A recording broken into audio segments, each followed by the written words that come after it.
quick reading for January 27 to the 28 Capricorn.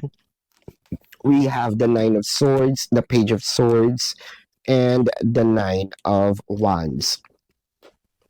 Parang siguro sinasabi nito, bakit parang ang bilis ko, no, umoo dito sa relationship.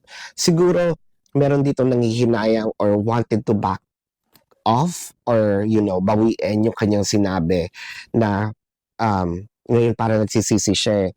Bakit ba ako umoo, no? Bakit ba ako napasubo dito sa sitwasyon na ito? Where in fact, parang siguro sinasabi niya rin dito, whether this is you or your person, you can switch the energies, no? What I'm reading is the dynamic. Kasi parang bakit ang bilis kong inopen yung sarili ko. Ngayon, I'm caught up in a situation wherein I feel like nakakulong ako, no? So, I cannot get out of this. Pero I'm thinking ways na siguro baguhin na to in a way na pabagalin ko.